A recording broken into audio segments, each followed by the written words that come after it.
নবীজিকে আয়েশা রাদিয়াল্লাহু আনহা বলছিলেন আল্লাহ পাককে কিভাবে দেখবে মানুষ, ইয়া রাসূলুল্লাহ সাল্লাল্লাহু আলাইহি ওয়াসাল্লাম। তিনি বলছেন যে তোমরা পূর্ণিমার চাঁদ দেখতে তোমাদের কোনো অসুবিধা হয়? তখন সাহাবীরা বলছেন না, পূর্ণিমার চাঁদ তো আমরা জাজল্যমান দেখতে পারি। ঠিক এভাবেই তোমরা আল্লাহকে দেখবে ইনশাআল্লাহ। এটা হবে জান্নাতের সবচেয়ে বড় নিয়ামত। জান্নাতের সবচেয়ে বড় নিয়ামত হচ্ছে আল্লাহর দর্শন, দিদার। তো এই দুনিয়ার চোখ আল্লাহকে দেখবে না, তাহলে আল্লাহ পাক কিভাবে আমাদের সাথে যোগাযোগ করবেন? আল্লাহ পাক এই দুনিয়ার মধ্যে কিছু মানুষকে বাছাই করবেন নবুয়ত দেওয়ার জন্য। কি দেওয়ার জন্য? নবুয়ত। যে মানুষদের সাথে আল্লাহ পাক যোগাযোগ করবেন আল্লাহর ওহীর মধ্য দিয়ে। কিসের মাধ্যমে? ওহীটাকে সরাসরি নেমে আসবে না কেউ নিয়ে আসবে? এখন কেউ নিয়ে আসবে, কে নিয়ে আসবে? তার নাম হচ্ছে জিবরাইল আলাইহিস সালাম। কি নাম? আল্লাহ রব্বুল আলামিন জিবরাইল আলাইহিস সালামের মাধ্যমে কোরআন সুন্নাহর এই ওহী সর্বশেষ নবী মুহাম্মদ সাল্লাল্লাহু আলাইহি ওয়াসাল্লামের কলবে ওহী করেছেন। খুশি হন নাই? কোন যুগে ওহী করেছেন? আবু জেহেলের যুগে। কোন যুগে? যে যুগটার সাথে আমাদের যুগের মিল আছে। আচ্ছা, এখন আল্লাহ পাক বলেছেন এর সামনে তোমরা মাথা নত করো। মাথা নত মানে কি? জাস্ট মাথাটা নত করে দেওয়া? মাথা নত মানে নিজের ইচ্ছাকে সঁপে দাও। নিজের ইচ্ছাকে সঁপে দাও। মন চাচ্ছে আমি নামাজ পড়বো না, আল্লাহ বলছেন পড়তে হবে, এর নাম সঁপে দেওয়া। মন চাচ্ছে আমি একটু মদ খাই, আল্লাহ বলেছেন খাওয়া যাবে না, হারাম, এর নাম সঁপে দেওয়া। মন চাচ্ছে একটা মেয়ের সাথে একটু কি করি, ডেটিং করি, একটা মেয়েকে নিয়ে ফুর্তি করি, আল্লাহ বলছেন জেনা করা যাবে না, এর নাম সঁপে দেওয়া। মন চাচ্ছে ভরপেট খাই রমজান মাসে, আল্লাহ বলছেন না, রমজান মাসে খাওয়া যাবে না, রোজা রেখে, এর নাম সঁপে দেওয়া। মন চাচ্ছে সম্পদের পাহাড় গড়ব, কাউকে কিছু দিব না, আল্লাহ বলছেন না, নেশাব হয়ে গেলে জাকাত দেওয়া লাগবে, এটা হলো সঁপে দেওয়া। সঁপে দেওয়া মানে কি? আল্লাহ পাকের বিধিবিধানের সামনে নিজের ইচ্ছাকে আত্মসমর্পণ কর, যে আল্লাহ যা বলেছেন আমি তাই করব, যা ছেড়ে দিতে বলেছেন ছেড়ে দিব, দ্যাটস অল। এর নাম ইসলাম। ইসলাম হলো এই বিষয়টার নাম, নিজের ইচ্ছাটাকে আল্লাহ পাকের বিধানের সামনে আত্মসমর্পণ করে দাও। আমরা অনেকেই বলি ইসলাম মানে কি? শান্তি। এই যে শান্তি, এই শান্তি ব্যাখ্যা দিয়ে দিয়ে কি করা হচ্ছে জানেন? ওই যে বদর, উহুদ, খন্দক, খায়বার, হুনাইন, মুতা, এইসব ইতিহাসগুলোকে সরিয়ে দেওয়া হচ্ছে।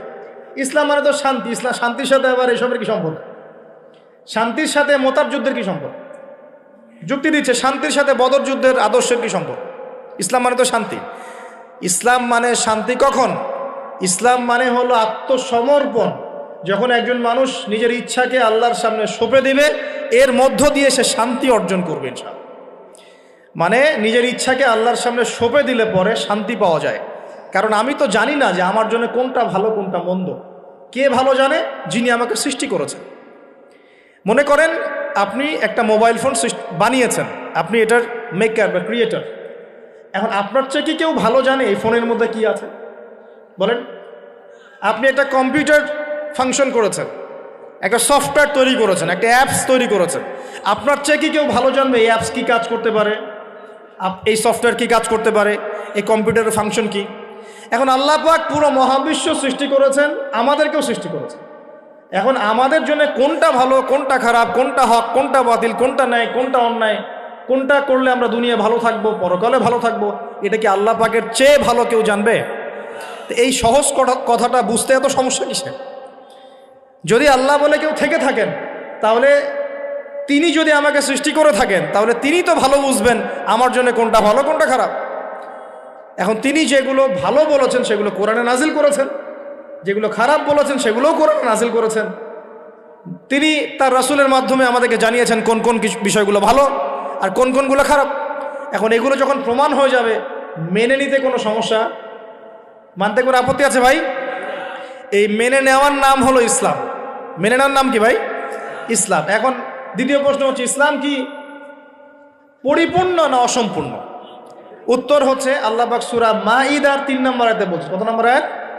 সূরা মাইদার 3 নম্বর আয়াতে আল্লাহ পাক বলছেন যে আল ইয়াউমা আকমালতু লাকুম দীনাকুম, আজকে আমি দ্বীন ইসলামকে একদম পরিপূর্ণ করে দিলাম। ওয়া আতমামতু আলাইকুম নি'মাতি, তোমাদের উপর আমার নিয়ামতকে পূর্ণতা দিলাম। ওয়া রাদিতু লাকুমুল ইসলাম দীনান, তোমাদের উপরে দ্বীন ইসলামকে মনোনীত করে আমি আল্লাহ সন্তুষ্ট হয়ে গেলাম। তাহলে এই আয়াত থেকে কি বোঝা গেল? ইসলাম পরিপূর্ণ না অসম্পূর্ণ? পরিপূর্ণ মানে আমরা কি বুঝি? কিছু অংশ আছে কিছু নাই, কিছু কিছু হেদায়েত আছে কিছু কিছু নাই, কিছু কিছু বিষয়ের সমাধান আছে কিছু কিছু নাই, নাকি জগতের সমস্ত বিষয়ের সমাধান আছে? এই কথাটাই আগে হজম করতে হবে যে কোরআন সুন্নাহ ভিত্তিক এই ইসলামের মধ্যে পৃথিবীর সমস্ত সমস্যার সমাধান আছে। এর সামনে আত্মসমর্পণ করলে পরে আপনি হবেন মুসলিম, তার আগে হবেন না। আমার কথা কি বোঝাতে পারছি? এরপরে আপনি মুসলিম হবেন। এখন যদি কেউ অস্বীকার করে সে কি হবে? যদি কেউ পুরোপুরি অস্বীকার করে, না কোরআন সুন্নাহে সব কিছু নাই, আমি মানি না, তাহলে হবে সে কাফের। কি হবে? কাফের। কেউ যদি এগুলোর সাথে আল্লাহকে অংশীদার সাব্যস্ত করে সে কি হবে? সে হবে মুশরিক। কেউ যদি বলে আমি, বলে না, মনে মনে অস্বীকার করে কিন্তু মুখে মুখে বলে হ্যাঁ মানি, এমন মানুষ নাই? মুখে মুখে বলে হ্যাঁ মানি মানি মানি সবই মানি, আর মনে মনে অস্বীকার করে, ইসলামের বিরুদ্ধে কাজ করে ভিতরে ভিতরে। এই মানুষগুলোকে কি বলা হয়? মুনাফিক। আর এক শ্রেণী আছে যারা স্বীকার করে নেয় যে হ্যাঁ এগুলোই ঠিক, কিন্তু চলতে পথে, আল্লাহর পথে চলতে গিয়ে কবিরা গুনায় লিপ্ত হয়, তখন এদেরকে আমরা বলি ফাসেক বা জালেম। আমার কথা কি বুঝতে পারছেন? 5টা শ্রেণীর মানুষ আপনাকে দেখাই দিলাম ইসলাম কেন্দ্রিক। কেউ শিরিক করে হচ্ছে মুশরিক, কেউ অস্বীকার করে হচ্ছে কাফের, কেউ মুখে স্বীকার করছে মনে স্বীকার করছে না, হচ্ছে মুনাফিক, কেউ স্বীকার করে পথ চলতে গিয়ে কবিরা গুনাহ করছে, কবিরা গুনাহ, তখন সে জালেম হচ্ছে বা ফাসেক হচ্ছে। আর কেউ পরিপূর্ণরূপে আত্মসমর্পণ করে আমলে প্রমাণ করে সে মুমিন মুসলিম হচ্ছে। আল্লাহ পাক আমাদেরকে এই মুমিন মুসলিম হওয়ার তৌফিক দান করুন। এখন এই হলো ইসলাম। ইসলামী সমাজ কি? ইসলামী, ডিস্টার্ব করেন না প্লিজ, ইসলামিক সমাজ কি জিনিস? ইসলাম কি শুধু ব্যক্তি জীবনে পালন করারই ধর্ম বা জীবন? আচ্ছা, ধর্ম না জীবন ব্যবস্থা, এটাও তো জানতে হবে নাকি? ধর্ম আর জীবন ব্যবস্থার মধ্যে পার্থক্য কি? আল্লাহ পাক ইসলামকে কি বলেছেন? দিন আল ইসলাম। দিন কি বলেছেন? দিন। দিন শব্দটা কি? আল্লাহ পাক বলছেন ইন্না দীনা ইনদাল্লাহিল ইসলাম। সূরা আলী ইমরান আয়াত নাম্বার 19। সূরা আলী ইমরান আয়াত নাম্বার 19 আল্লাহ পাক বলছেন ইন্না দীনা ইনদাল্লাহিল ইসলাম। আল্লাহর কাছে ইসলাম কি? একমাত্র দিন। আরবি শব্দটা বলেন দিন। কবরে প্রশ্ন কি করা হবে? মা দিনুকা, মা দিনুকা। প্রথমে মান রব্বুক, তারপরে মা দিনুকা। তাহলে ধর্ম বা ইসলাম এটাকে কি শব্দে ব্যবহার করা হচ্ছে কোরআনে? দিন। এই দিন শব্দের মানে কি আমি আপনাকে শর্ট করে বুঝাই দিচ্ছি। কোরআনে দিন শব্দ আসছে 2 রকম। কয় রকম? 2 রকম। একই বানান, একদম একই বানানেই 2 রকম দিন শব্দ আছে। একটা হচ্ছে মালিকি ইয়াউমিদ্দিন, পড়ে না সূরা ফাতিহায়, মালিকি ইয়াউমিদ্দিন। এই যে এখানে দিন, এই দিন শব্দের যে বানান আর ইন্না দীনা ইনদাল্লাহিল ইসলাম, এই দিনের যে বানান একদমই সেম। আবার আমপারা অন্য সূরা আছে ওয়ামা আদরাকা মা ইয়াউমুদ্দিন সুম্মা মা আদরাকা মা ইয়াউমুদ্দিন। এই যে দিন শব্দ, এগুলোর বানান কিন্তু সেম। পার্থক্য কোথায়? এই দিনের 2টো অর্থ হয়। কয়টা অর্থ ভাই? একটা অর্থ হচ্ছে মালিকি ইয়াউমিদ্দিন বলতে আল্লাহ পাক বোঝান কিয়ামত দিবস। কিয়ামত দিবস মানে যেদিন আমাদের বিচার করা হবে, এই দিবসটাকে বোঝাতে আল্লাহ পাক দিন শব্দ ইউজ করেছেন।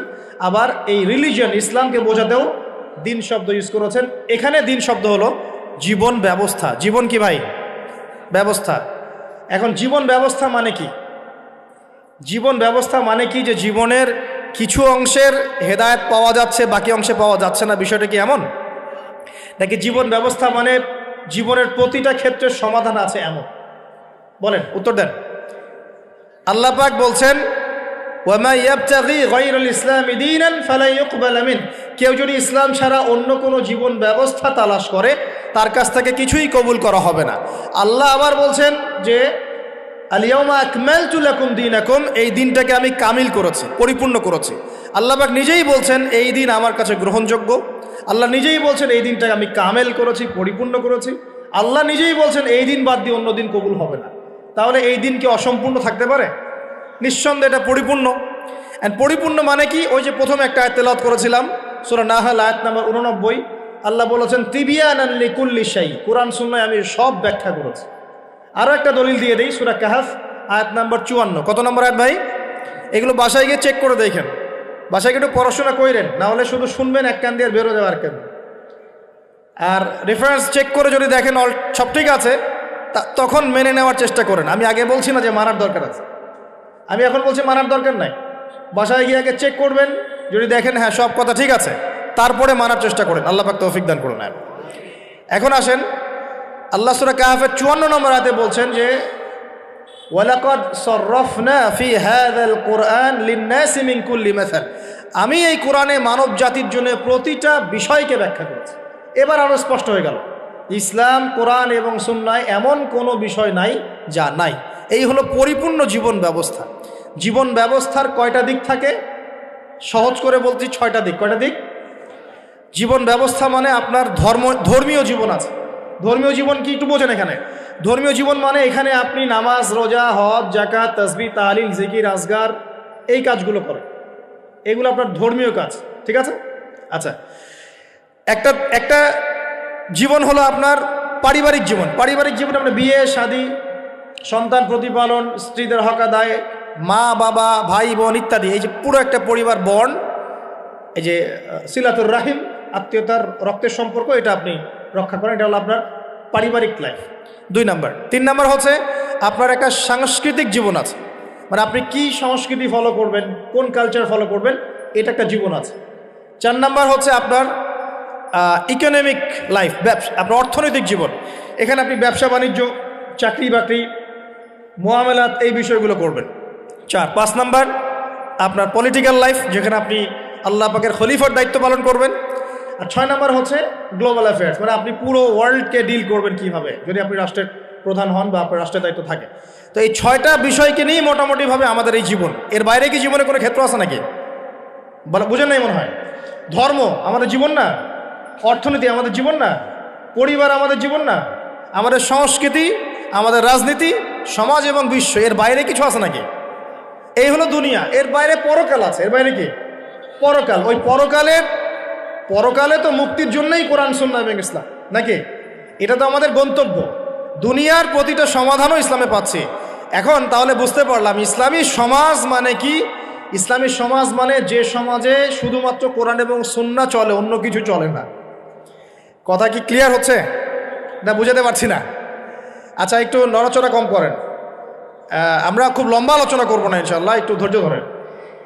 সমাজ ব্যবস্থা বোঝাতে পারলাম কি ভাই? সমাজ ব্যবস্থা কি? ইসলামী সমাজ ব্যবস্থা কি? মানে যে সমাজের মধ্যে আল্লাহর ওহী, কোরআন এবং সুন্নাহ, আল্লাহ পাকের বিধান চলে, বাইরে কিছু চলে না। এর বাইরে কি চলতে পারে? এর বাইরে যদি এমন কিছু চলে, লিসেন ভেরি কেয়ারফুলি, এর বাইরে যদি এমন কিছু চলে যেটার সাথে কোরআন সুন্নাহর সংঘর্ষ হচ্ছে, তাহলে সেটাকে ধরে একদম ছুঁড়ে ফেলে দিতে হবে। কথা বুঝতে পারছেন? সমাজে ইসলামী সমাজ আমরা বুঝলাম যে ইসলামী সমাজ মানে যেখানে কোরআন সুন্নাহ ভিত্তিক, আল্লাহ পাকের ওহীর ভিত্তিক সমাজ চলে। এখন এই সমাজে যদি কোরআন সুন্নাহর সাথে সাংঘর্ষিক কিছু চলে, এটাকে ধরে তুলে ছুঁড়ে ফেলে দিতে হবে। এর নাম ইসলাম। এর সাথে আমরা আপোষ করতে পারবো না। আর যদি দেখা যায় সমাজে কিছু জিনিস চলছে যেগুলোর সাথে ইসলামের সাংঘর্ষিকতা নাই, গান বাজনা সাংঘর্ষিকতা নাই, হ্যাঁ, গান বাজনার সাথে সাংঘর্ষিকতা নাই, বোঝাচ্ছি আমি মূলনীতি বলে সহজ করছি, উদাহরণ তো দিব ইনশাআল্লাহ। সমাজে এমন কিছু চলছে যেগুলোর সাথে ইসলামের সাংঘর্ষিকতা নাই, সেগুলো আমরা গ্রহণ করতে পারবো, কোনো সমস্যা নাই। পারবো কি না? মনে করেন একটা সমাজের মানুষ, ট্রেডিশন আছে, এরা মেহমানদেরকে খুব আপ্যায়ন করায়, এমন আছে না অনেক সমাজ? আছে কি নাই? এই কাজটা কি কোরআন সুন্নাহর সাথে সাংঘর্ষিক? তাহলে আমরা সমাজের অংশটা রাখবো কেন? রাখবো না। একটা সমাজে আমরা দেখলাম যে মেয়েরা মাশাআল্লাহ পর্দা তো করেই, পাশাপাশি যখন তারা তাদের গৃহস্থলী কাজগুলো করে, তখনও দেখা যায় যে একটা শালীন পোশাক পরে বাসায় কাজকর্ম করছে। এটা ওদের কালচার। আমরা এই কালচারটা রাখতে পারবো না। একটা সমাজে দেখা যাচ্ছে যে এতিমদের ব্যাপারে সমাজের লোকজন খুব সফট। এটা কি কোরআন সুন্নাহর সাথে সাংঘর্ষিক? না। আমরা কি রাখতে পারবো না? একটা সমাজে দেখা যাচ্ছে যে মানুষ এই বৃক্ষরোপণ করতে খুব পছন্দ করে, এমনও কিছু সমাজ আছে, গাছ লাগাইতে, সবুজ শ্যামল প্রকৃতি খুব ভালো লাগে, আছে না এমন সমাজ? এই জিনিসটা কোরআন সুন্নাহর সাথে সাংঘর্ষিক? তো রাখতে পারবো না আমরা। এরকম এক্সাম্পল দিয়ে শেষ করা যাবে না। এরকম অগণিত কাজ আছে যেগুলো কোরআন সুন্নাহর সাথে সাংঘর্ষিক নয়, কিন্তু সমাজে চলছে। এগুলোকে ইসলামিক সমাজের আওতাভুক্ত করা যাবে ইনশাআল্লাহ, কোনো সমস্যা নেই। কিন্তু যদি সমাজে এমন কিছু চলে যেগুলো কোরআন সুন্নাহর সাথে সরাসরি সাংঘর্ষিক, যেমন এই যে কারো বিয়ে হলে ধুমধারাক্কা গান হয় কি না, হয় না? এখন এই সংস্কৃতিটার সাথে কোরআন শোনার আপত্তি আছে। এখন আমরা এটাকে সামাজিকীকরণ করতে পারবো না, ইসলামী সামাজিকীকরণ করতে পারবো না, বরং এটাকে ঐক্যবদ্ধভাবে প্রতিরোধ করতে হবে। সমাজে মনে করেন কোনো সমাজে জুয়া চলে না? তো এই জুয়ার সাথে কি কোরআন সুন্নাহর অনুমতি দেওয়া আছে না সাংঘর্ষিকতা আছে, কন্ট্রাডিকশন আছে না? যেহেতু কোরআন সুন্নাহর সাথে কন্ট্রাডিক্টরি বিষয়, আমরা এই জুয়ার সংস্কৃতি এখানে চলতে দিতে পারি না, বরং আমরা এটাকে প্রতিহত করার চেষ্টা করব। একটা সমাজের মধ্যে মনে করেন বেহায়াপনা, ফ্রি মিক্সিং, সমকামিতা, জেনা, এগুলোকে উস্কে দেওয়া হচ্ছে। এই প্রতিটা বিষয়ের সাথে কোরআন সুন্নাহর আপত্তি আছে। তাহলে এই জিনিসগুলো কি আমরা ইসলামী সমাজ ব্যবস্থা আনতে পারবো? তাহলে আমার বক্তব্য মনে হয় বোঝার খুব বেশি কঠিন হচ্ছে আমার মনে হচ্ছে না। ইসলামী সমাজ ব্যবস্থায় কোন কোন বিষয় থাকতে পারবে? সর্বপ্রথম আল্লাহ পাকের ওহী থাকতে পারবে। ওহীর বাদ দিয়ে অন্য কিছু চলবে না। কি চলবে? যেগুলোর সাথে ওহীর কোনো সাংঘর্ষিকতা নাই, ওহীর কোনো সাংঘর্ষিকতা নাই এমন বিষয় চলতে পারে। চায়ের জন্য বিখ্যাত আপনারা না, এটা আছে না? আচ্ছা, এখন এটা কি কোরআন সুন্নাহর সাথে সাংঘর্ষিক? এটা একটা সংস্কৃতি। আপনাদের বাসায় গেলে আপনারা চা খাওয়ান এবং এটার সাথে আপনার সংস্কৃতি আছে, আগর আতরের আপনাদের বিজনেস আছে। এই জিনিসটা কি কোরআন সুন্নাহর সাথে সাংঘর্ষিক? বাংলাদেশের অন্য কোনো সমাজে কি আগর আতর এরকমভাবে আছে? আপনাদের সমাজে আছে। এটা কিন্তু কোরআন সুন্নাহর সাথে সাংঘর্ষিক নয়। তাহলে আমি এটাকে অবশ্যই ইসলামাইজড করতে পারবো, চায়ের ব্যাপারটা আমি ইসলামাইজড করতে পারবো। কিন্তু যদি একটা সমাজে দেখেন, ঢাকার মতো শহরে গিয়ে দেখলেন মেয়েরা ছেলের পোশাক পরে ঘুরে বেড়াচ্ছে, তো এখন এই জিনিসটাকে কি আপনি ইসলামের আওতায় আনতে পারবেন? এই হলো ইসলামী সমাজ, মানে যেখানে আল্লাহর ওহী চলে, অন্য কিছু চলে না। হ্যাঁ, কি চলতে পারে? ওহীর সাথে সাংঘর্ষিক বিষয় নাই এমন বিষয় চলতে পারে, কোনো সমস্যা নেই। সেটা রাজনীতিতেও চলতে পারে, সেটা সমাজেও চলতে পারে, সেটা অর্থনীতিতেও চলতে পারে, সেটা আমাদের সংস্কৃতিতেও চলতে পারে, সেটা আমার পরিবার ধর্মেও চলবে ইনশাআল্লাহ। মানে প্রতিটা ক্ষেত্রেই চলতে পারবে যদি কোরআন সুন্নাহর সাথে সাংঘর্ষিক না হয়। আল্লাহ পাক আমাদেরকে বোঝার তৌফিক দান। এখানে কিন্তু প্রযুক্তি অন্তর্ভুক্ত হতে পারে। প্রযুক্তি যেমন এক সময় নবী সাল্লাল্লাহু আলাইহি ওয়াসাল্লামের যুগে ছিল ঘোড়া এবং গাধা, তাই না? উট, ঘোড়া, গাধা, এগুলোর উপরে তারা যুদ্ধ করেছে। এখন দেখা যায় যে মিসাইল, রকেট লঞ্চার, হ্যাঁ, পারমাণবিক ওয়েপেন্স, সভ্যতা চেঞ্জ হয়েছে এবং টেকনোলজি চেঞ্জ হয়েছে। এখন কি এটা কি কোরআন সুন্নাহর সাথে সাংঘর্ষিক হলো? এটা প্রযুক্তিগত বিষয়গুলোকে আমরা অবশ্যই সামাজিকীকরণ করতে পারবো, কোনো সমস্যা নেই। মিডিয়া, এই মিডিয়ার মধ্য দিয়ে ইসলাম প্রচার করা যাবে কি না? যাবে। তাহলে মিডিয়াকে আমরা সামাজিকীকরণ করতে পারবো যদি আমরা এটাকে সঠিকভাবে ব্যবহার করতে পারি। এই বিষয়গুলো আমরা মাথায় রাখবো। কিন্তু যখন মিডিয়ার মধ্য দিয়ে আপনি ভুল তথ্য প্রচার করবেন তখন পারবেন না। আবার যখন ওই পারমাণবিক ওয়েপেন্স আপনি মাজলুমের উপর ফেলে দিবেন তখন সেটা আপনি অ্যাপ্লাই করতে পারবেন না। তো বস্তুবাদী বিষয়গুলো আমরা নিব, কোনগুলো? যেগুলো আমরা ইসলামিকভাবে ইউজ করতে পারি, অনইসলামিক ইউজিং না হয়, অন্যের হক নষ্ট না হয় বা আল্লাহর দ্বীনের কোনো ক্ষতি না হয় ইনশাআল্লাহ তাআলা, সেক্ষেত্রে আমরা এগুলোকে গ্রহণ করতে পারবো। ইসলামী সমাজ আমরা বুঝলাম, ইসলাম কি এক কথায় বুঝলাম, এবং ইসলাম কোন যুগে নাজিল হয়েছে এটাও বুঝলাম। ওই যুগের সাথে আমাদের বর্তমান সমাজ যে মিল আছে এটাও বুঝলাম। এখন ওই যুগটা চেঞ্জ করেছিলেন কারা? উত্তর, নবী সাল্লাল্লাহু আলাইহি ওয়াসাল্লাম নিজে, এবং তার সাথে ছিলেন সাহাবীরা, এবং সাহাবীদের মধ্যে বেশিরভাগ সাহাবী ছিলেন যুবক। সুবহানাল্লাহ। ওমর যুবক ছিলেন না বুড়া ছিলেন? হামজা যুবক ছিলেন না বৃদ্ধ ছিলেন? হুজাইফা যুবক না বৃদ্ধ ছিলেন? উসমান রাদিয়াল্লাহু আনহু তখন যুবক ছিলেন না বৃদ্ধ ছিলেন? জাফর ইবনে আবি তালেব, আলী ইবনে আবি তালেব, বেলাল ইবনে রাবাহ, আব্দুর রহমান বিন আউফ, যায়েদ ইবনে হারেসা, আব্দুল্লাহ বিন মাসউদ, নাম জানা না জানা অসংখ্য সাহাবী, বেশিরভাগ যুবক ছিলেন না বৃদ্ধ ছিলেন? নবী সাল্লাল্লাহু আলাইহি ওয়াসাল্লাম কাদেরকে নিয়ে সমাজটা পরিবর্তন করলেন? যুবকরা একটু মনোযোগ দেন, এই অংশটুকু আপনাদের জন্য স্পেশাল। এখান থেকে ফিনিশিংয়ের দিকে যাবো ইনশাআল্লাহ। তো নবী সাল্লাল্লাহু আলাইহি ওয়াসাল্লাম কাদেরকে নিয়ে ওই আবু জেহেলের সমাজ পরিবর্তন করলেন বলেন? এবং কি হাতে নিয়ে করলেন? আল্লাহর ওহী, মানে কোরআন এবং হাদিস। এটাকে শুধু মুখে মুখে আমল করে বলেছেন না, নিজে আমল করে দেখিয়েছেন, নিজে বিশ্বাস করেছেন, স্বীকৃতি দিয়েছেন, আমল করেও দেখিয়েছেন, মানুষকে দাওয়াতও দিয়েছেন। এখন একা একা করেছেন না সবাইকে নিয়ে করেছেন? তার মানে ইউনিটি লাগবে। কি লাগবে ভাই? একা একা পারা যাবে না। এই যে আমি একা একা লেকচার দিয়ে যাচ্ছি, আসলে আমি দিন কায়েম করতে পারবো না এখানে। আমি আপনাকে দিনের কিছু নসিহত করতে পারবো, কিছু দাওয়াত দিতে পারবো, কিন্তু আমি কিন্তু এখানে দিন কায়েম করতে পারবো। একা একা দিন কায়েম করা যায়, একা একাও যায় না, এক শ্রেণীর মানুষকে নিয়েও যায় না। মুসলিমদের মধ্যে মনে করেন যে মুসলিমদের মধ্যে একটা এলাকার মুসলিম আছে, মনে করেন 1 লাখ, কথার কথা বলছি, 1 লাখের মধ্যে 1000 মানুষ সব কিছু বোঝে, বাকিরা এতটা বোঝে না। ওদেরকে বোঝাতে হবে, ওদের কি করতে হবে? বোঝাতে হবে। ওই আমরা যদি মনে করি আমি 1000 আমি সব করতে পারবো, ভুল করবেন। তখন কি হবে? জাহেলিয়াতের সংখ্যা গরিষ্ঠতার স্রোতে আমি হারিয়ে যাব। কথা বুঝতে পারছেন? নবী সাল্লাল্লাহু আলাইহি ওয়াসাল্লাম কিভাবে করেছেন? তার আগে আমি একটু প্রশ্ন করি, কত বছর লেগেছে তার সমাজ পরিবর্তন করতে? বলেন। 23 বছর। এটা মাশাআল্লাহ। 23 বছর পরে ওই মক্কায়, ওই আবু জেহেলের যুগেই, আবু জেহেলের সেই যুগ কি আর বাকি থাকলো? 23 বছর পর কি শিরক ছিল ওই যুগের মধ্যে? আর মক্কায় কোনো সুদ ছিল? মক্কায় কোনো মাদক, কোনো জেনা, ব্যভিচার, মেয়েদের শ্লীলতাহানি, ধর্ষণ, জেনা, হ্যাঁ, গুম খুন, তারপরে আপনার এই যে গোত্র হানাহানি, মারামারি, কোনোটা কি আর বাকি ছিল? মানে 23 বছরের সমাজ টোটাল নিট অ্যান্ড ক্লিয়ার, সাফ। কত বছর? 23 বছর। কিভাবে করলেন? প্রথমত তিনি ওহির জ্ঞানের চর্চা করেছেন, নিজে আমল করেছেন, সাহাবীদেরকে শিখিয়েছেন, এবং সাহাবীরা সবাই মিলে দাওয়াতি কাজ করে একটা জনসমষ্টি তৈরি করেছেন কি না? প্রথমে কি নবী সাল্লাল্লাহু আলাইহি ওয়াসাল্লাম প্রকাশ্যে দাওয়াত দেওয়া শুরু করেছেন? না। প্রথম 3 বছর, কত বছর? তিনটা বছর নবী সাল্লাল্লাহু আলাইহি ওয়াসাল্লাম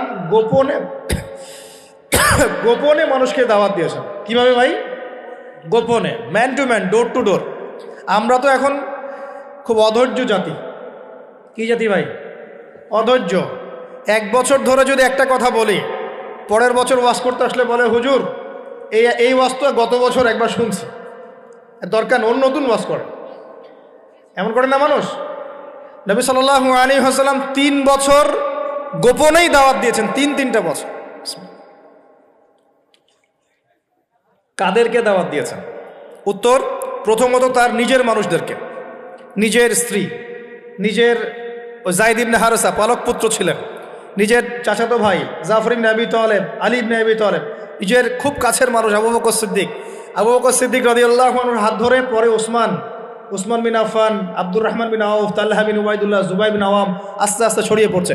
তার মানে দাওয়াতি কাজ শুরু করতে হবে কোথা থেকে? আগে বলেন। আগে নিজে, তারপরে কে? নিজের কাছের মানুষ, নিজের পরিবার, নিজের বংশ, নিজের আত্মীয়। এই দাওয়াতি কাজ কি আমাদের করা শেষ? কারা কারা করা শেষ? হাত তোলেন দেখি। আগে শুরু করেন। আগে তো নিজেকে দিয়ে শুরু করতে হবে নাকি ভাই? নিজের পরিবারের সবাই নামাজি, নামাজের দাওয়াত দিচ্ছি কিনা? নামাজের দাওয়াতটুকুকে দিচ্ছি? নিজের পরিবারে কি পর্দা কায়েম করতে পারছি? নিজের পরিবারে কি তালিম চালু হচ্ছে? নিজের সন্তানরা কি কোরআন পড়ছে? নিজের পরিবারে কি সবাই রমজান মাসে রোজা রাখছে, হালাল খাচ্ছে? আগে নিজের পরিবার দিকে ফোকাস করেন। আল্লাহ পাক তৌফিক দান করুন। এরপর আল্লাহ ওহী নাযিল করেন, ওয়ানদির আশিরাতাকাল আকরাবিন। এবার তুমি কাকে সতর্ক করবে? তোমার কাছের আত্মীয় স্বজন, গোত্রের লোককে। তখন তিনি ওই যে পাহাড়ের উপর উঠে ডাকলেন, ইয়া মা'আশারাল কুরাইশ, ইয়া মা'আশারাল কুরাইশ, তোমরা সবাই আসো। এই বনু আদি, বনু তাইম, হ্যাঁ, বনু মখজুম, তারপরে যে বনু হাশিম, সব গোত্র জড়ো হলো। জড়ো করে তিনি সব গোত্রকে বলছেন যে আমি মুহাম্মদ সাল্লাল্লাহু আলাইহি ওয়াসাল্লাম যদি আপনাদেরকে বলি এই পাহাড়ের পিছনে একটা সেনাবাহিনী অপেক্ষা করছে, আপনাদেরকে আক্রমণ করবে, আপনারা কি আমার কথা বিশ্বাস করবেন? তখন সবাই এক বাক্যে বলল, কেন বিশ্বাস করব না? তোমাকে কখনো আমরা মিথ্যাবাদী পাই নাই, তুমি আস-সাদিকুল আমিন, সত্যবাদী আমি। তখন নবীজি বললেন যে কুলু লা ইলাহা ইল্লাল্লাহ তুফলিহুন, তোমরা সবাই বলো লা ইলাহা ইল্লাল্লাহ, আল্লাহ ছাড়া কোনো মাবুদ নাই, আল্লাহর বিধান ছাড়া কোনো বিধান নাই, আল্লাহর দাসত্ব ছাড়া কোনো দাসত্ব নাই, তোমরা সফল হয়ে যাবে ইনশাআল্লাহ।